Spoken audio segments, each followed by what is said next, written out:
Good morning, everybody, and thank you for being here to our first partnership breakfast. The intent of this is to let all of you know, as partners with our adult schools, what the consortium's about, how the consortium functions, and our efforts to try to fill the gap to provide the need for our adult learners in the Mount Sac Regional Consortium. So once again, thank you. Thank Hacienda La Puente Adult for the breakfast that they have provided today through their culinary arts program.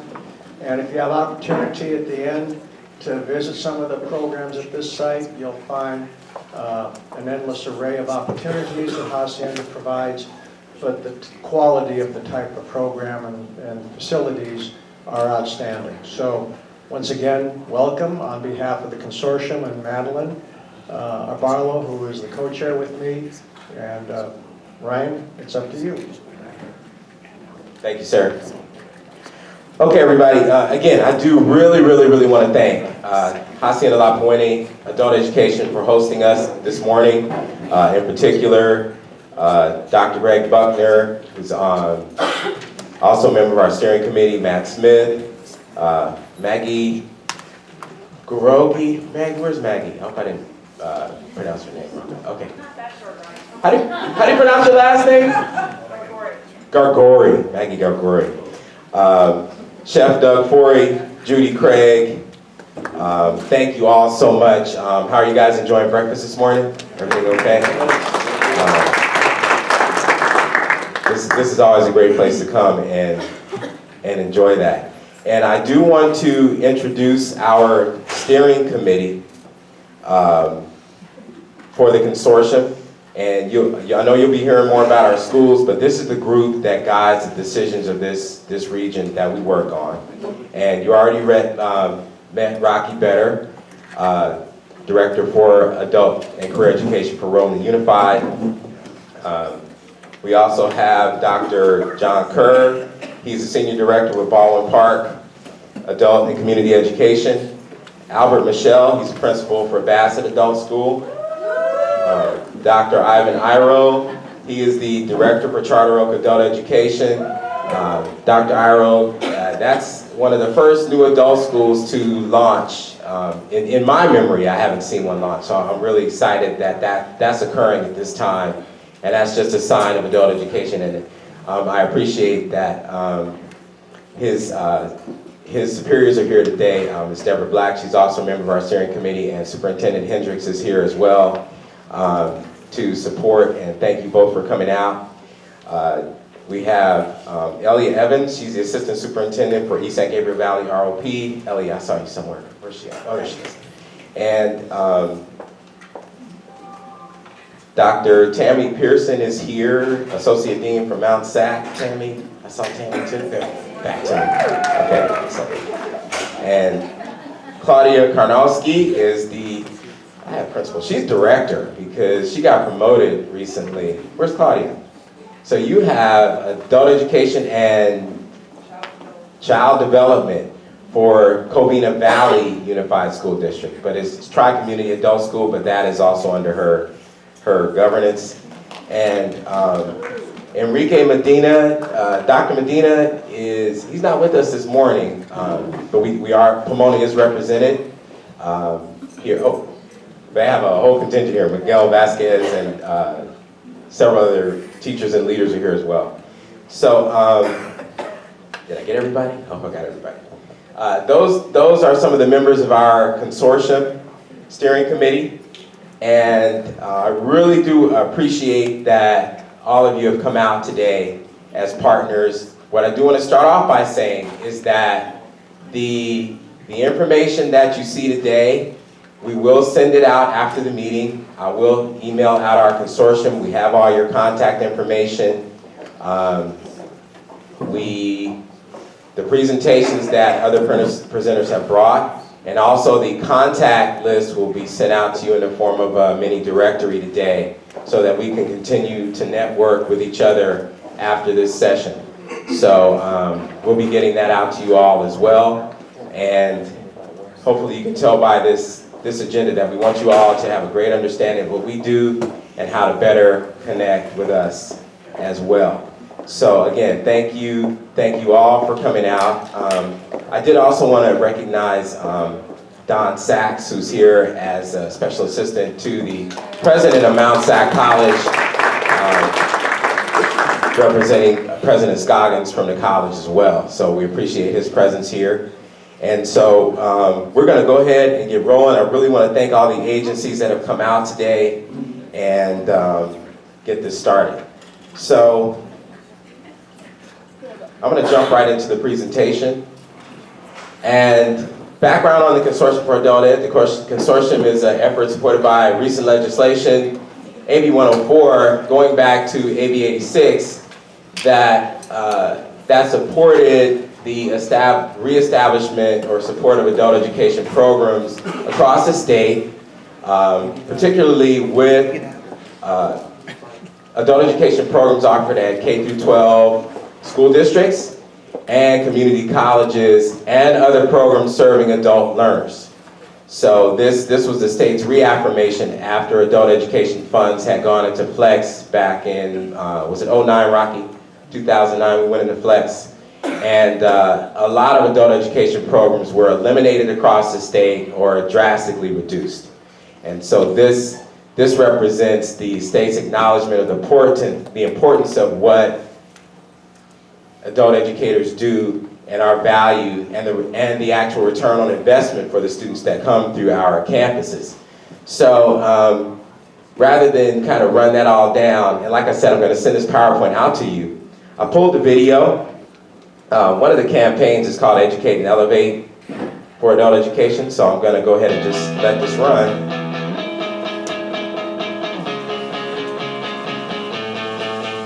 The Adult Education Block Grant, or AEBG, is a unique partnership among California community colleges and K-12 adult schools to meet the needs of adult learners through multiple education, on and off ramps, specialized curriculum, and resources to support them in their educational journey. How do we do this? The Adult Education Block Grant funding is the foundation for 71 regional consortia across California that build better career and educational pathways to support students. The power of AEBG is the collaboration that both K-12 adult education providers and community colleges bring to the table in our innovative partnerships. We're 71 strong, but 71 regional consortia with one common mission: to work synergistically with workforce and education partners, community stakeholders, and industry to ensure that students are prepared for life, for work, and to support their families and strengthen communities, no matter where they are in their educational journey. Just as our regional economies are diverse across California, so are the adult learners that live in and contribute to their communities. Because of this diversity, AEBG consortia design innovations and promising practices that align with the goals of adult learners. The high-quality programs and practices developed on a regional level through the integration of K-12, adult education, and community college resources are uniquely suited to equip all students with the tools they need to excel in their personal and professional growth. There are close to 400 AEBG members and more than 1,000 community partners within our 71 consortia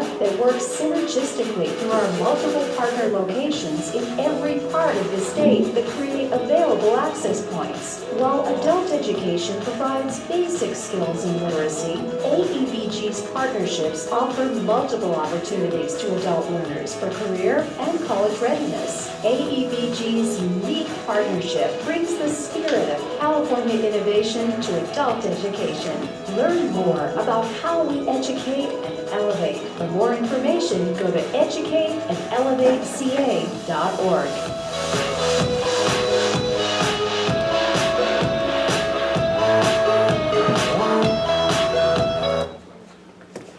So that kind of gives that sort of statewide overview on adult ed that we could share with just about anybody. And for our consortium, we have 9 consortium members. This map that you see here represents the Mount Sac Community College Service area, the Mount Sac District. The consortiums across the state are organized in very different ways. They may have multiple colleges and multiple systems, or just maybe one college may offer it, or a particular school, but they're very different. But there's 71, but this is ours. And these are our participating districts: Baldwin Park, Bassett, Charter Oak, Covina Valley, Hacienda La Puente, Pomona, and Roland school districts, East San Gabriel Valley Regional Occupational Program, and Mount San Antonio College, primarily through the School of Continuing Education. And demographics of the region. These numbers that you see here, there are AEBG fact sheets that have been produced by the state for every consortium. When I send information out to you, I will include the full fact sheet that references the data, where it comes from and what it means, and more information as well. So the population 18 and over in our area, almost 600,000. Where you see consortium rate, that's the rate for our particular area.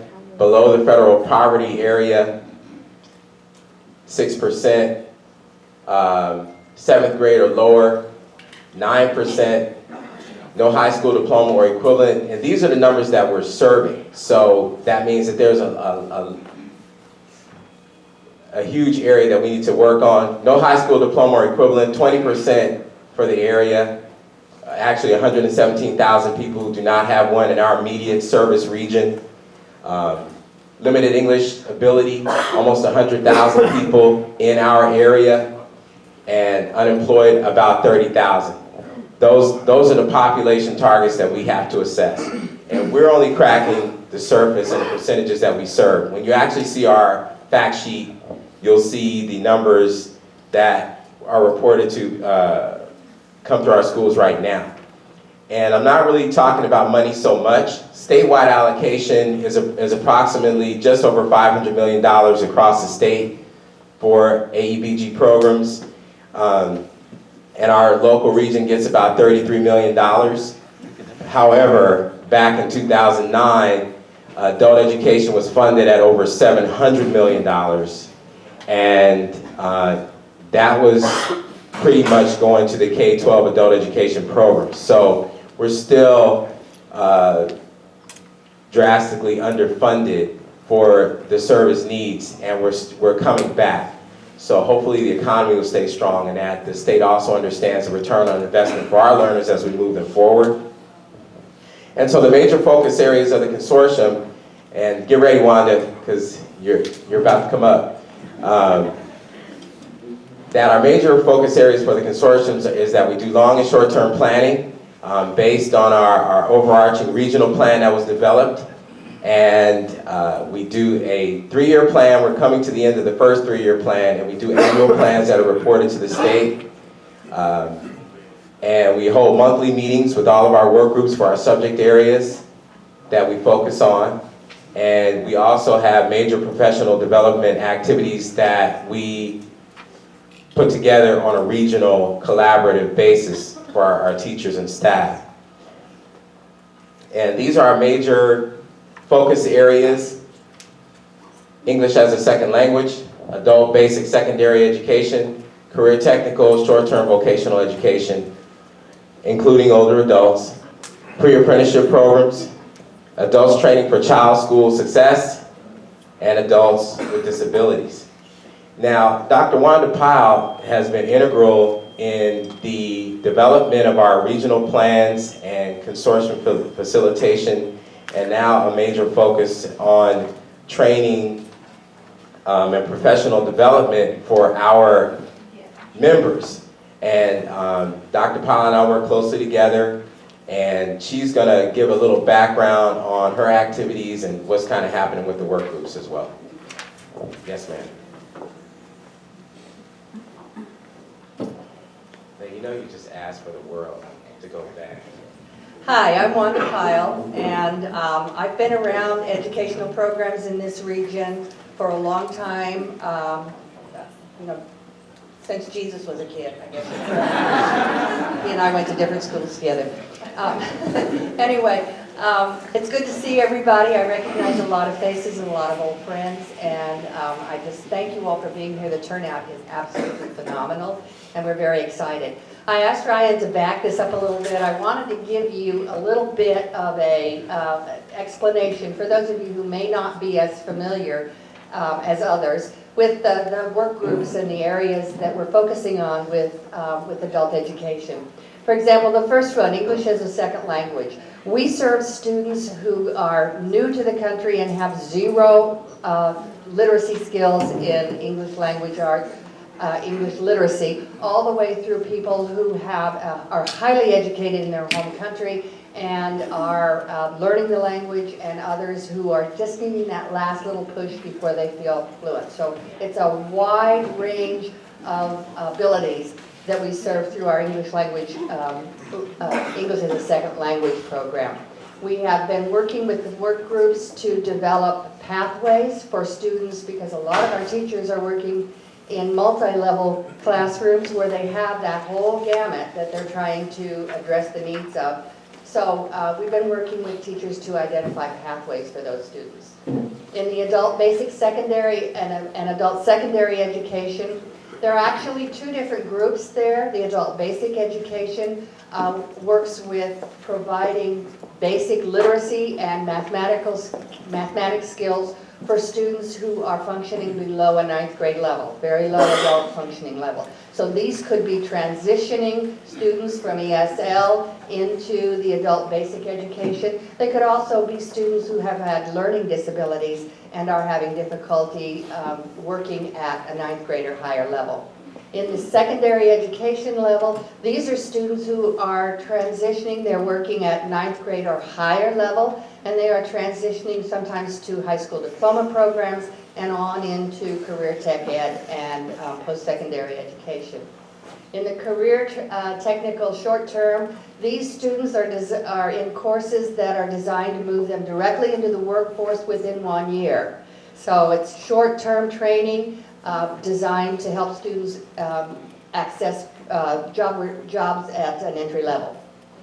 The pre-apprenticeship program, that's fairly new to us, and it is a program that works in association with apprenticeship, with a certified apprenticeship program, moving the students, of course, to higher pay levels and higher outcomes. Adults training for child school success. This one is working with parents and community members, extended family members who are working with their children to improve their success in school. This program, again, is fairly new. We've identified areas for adult education, child education, parent and child time together, all of those different areas that we are addressing. And finally, adults with disabilities. We have a wonderful program here at this site where we are working with students who have more severe disabilities. Mount SAC also has a program that we're working with students who have disabilities and we provide not only instructional support, but also some job training as well. Okay, go to the next slide. As we work with the work groups, we are unpacking our goals and really trying as a consortium to bring things together so that as students move from one program or one adult school to another, there's a seamless transition. So we've been focusing on transition. These are the things that we are focusing on throughout the work groups. I neglected to mention one other work group that's been working very hard, and that is our counselors and support staff. Those are the wonderful people who are manning the tables around the room. Those are also the wonderful people who put this together. It's really their brainchild, and they have been instrumental in bringing together this group. So do take some time later on to stop and chat with them about their programs. They have been working very, very hard to pull all of this together. So Ryan gave me a minute and a half, so I think I did that, close to it. So I'll pass it back to him. All right, thank you, Wanda. Okay, and everybody, I know we're touching on the surface, and we're moving our partnerships forward. So as we go through this, keep thinking, this is just the beginning. This is the beginning of us all working closer together. Okay, and the other piece I did want to mention to you is that what the state is looking for us as far as performance measures is our consortium metrics. They'll be looking for literacy gains of students who are participating in our academic programs, the numbers of students who are earning high school diplomas or equivalency, the numbers of students who enter employment, the students that we report wage increases, and the number of students who are moving through our programs to post-secondary transitions, and also transitions, period. And so that kind of fits to different types of programs, or moving through different levels of adult education programs. And it's really, our partnerships are really important in that process. And also the way they're collecting data on our student successes. The majority of our schools are reporting data through the CASAS data system. And so we upload our information on a quarterly basis on the metrics that they are gauging us by right now. But there's also data matching that's occurring with Employment Development Department data for students that come through and they have their Social Security numbers. It's very important that we have all eligible students who are moving through our system and moving into employment, that they are registered in the Cal Jobs system. So that is something that we just can't stress enough. We do have large numbers of students who don't have Social Security numbers. And on the employment side, it's a point of contention at the state as far as how they're confirming that data, but they're working on that. But just a big piece for us, you know, as far as the ones who earn the diplomas and the ones who enter employment, those are two big measures for us, but this is what the state's looking for. And I didn't do an infographic, I just said I'll throw up the numbers. This is our fall enrollment data for our campuses, and what I want to draw your attention to is our duplicated number of students who are enrolled in programs in this fall, 70,000 students. In our region, in our adult schools, and School of Community, School Continuing Education at Mount SAC, that these are the numbers right now, our snapshot. So I figured that would be the one I wanted to show you.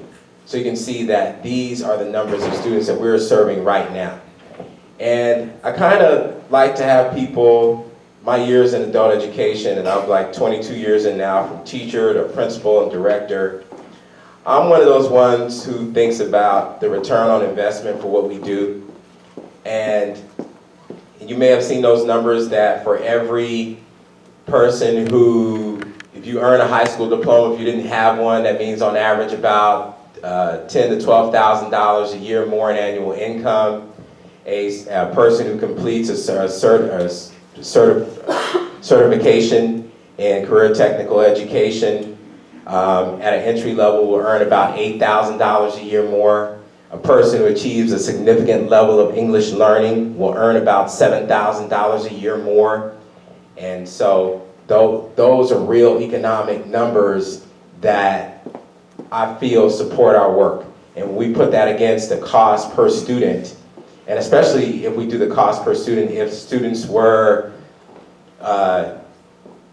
accessing public funds in another way, if they were on public assistance, if they were incarcerated, oh my God, and everybody knows the incarceration numbers, if it was 50 to, I've heard the range from $50,000 to $80,000 a year to keep a person incarcerated. And so the idea of what we're paying per student for adult education to move them forward, once people start hearing those numbers and they start to gel inside, you're like, well, okay, yes, there's a real return for what we do. So when we start reporting those outcomes to you, you see. So I'm going to go into our school presentations right now. We're going to do 2 to 3 minutes per campus. And those community members that have opted for presentations, we're going to come around and get you guys in the queue. So get ready to go.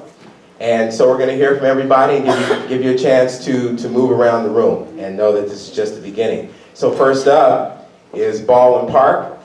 And for Baldwin Park, one of their instructors is going to come up, and it's Chef Jeff Palmer.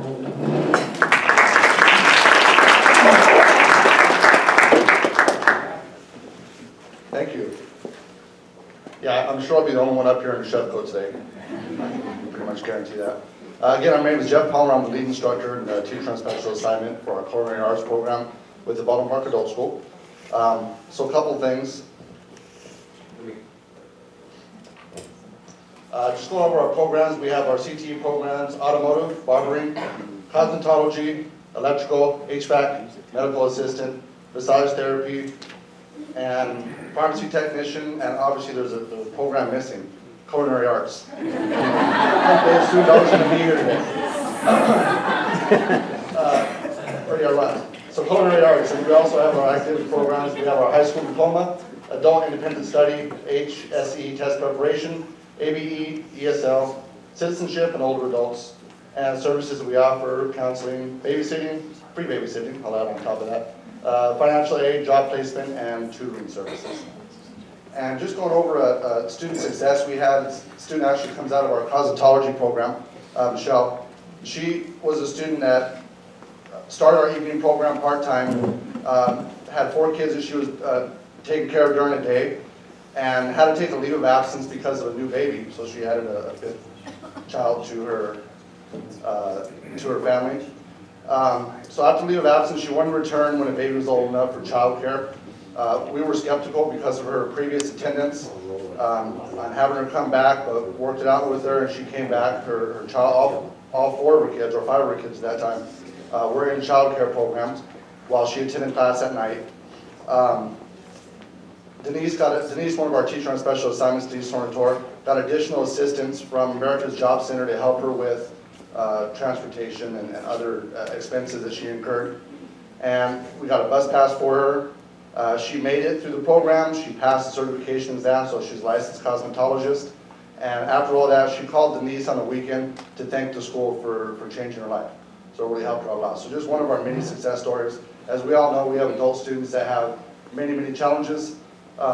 So just one thing that we like to highlight for Baldwin Park. And thank you.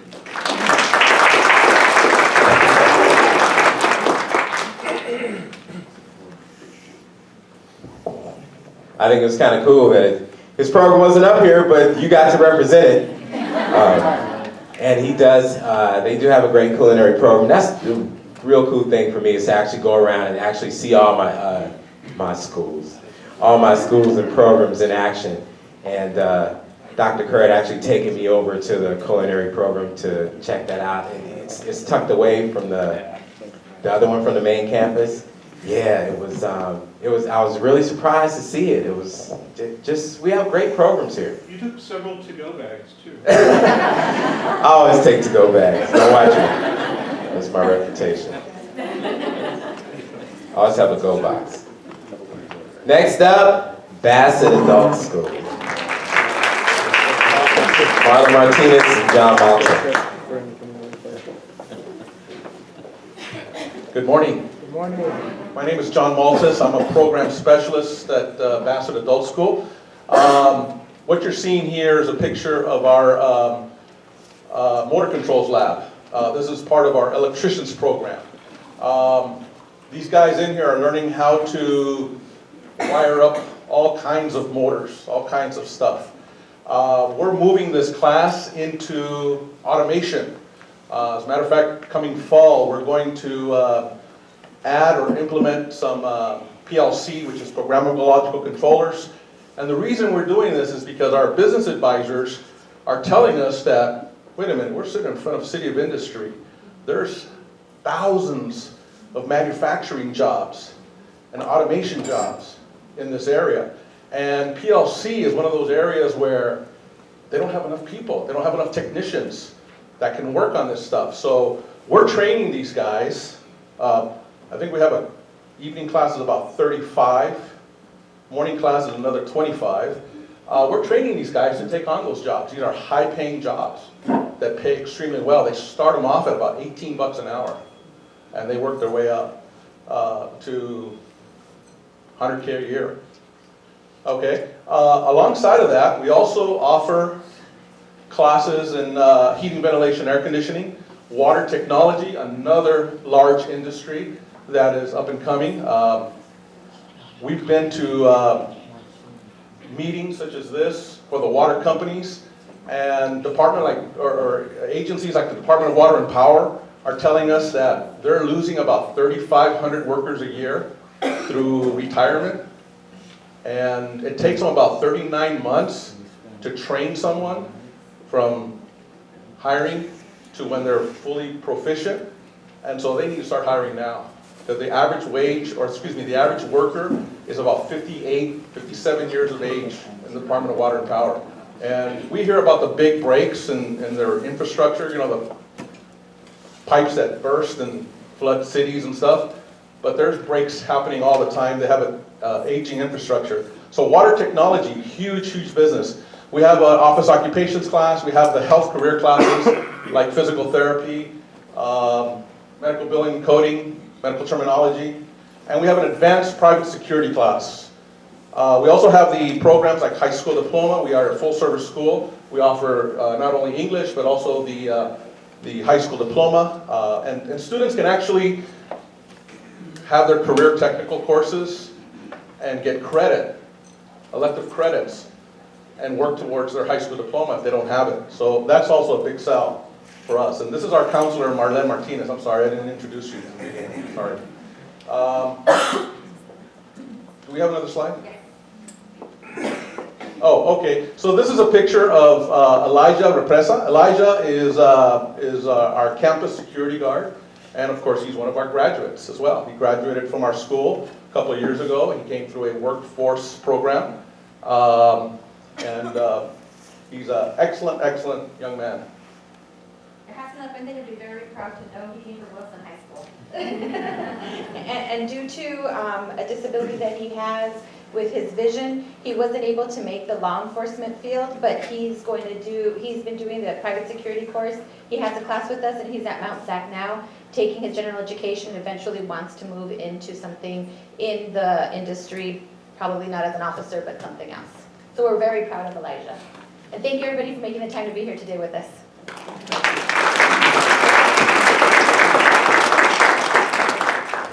Thank you.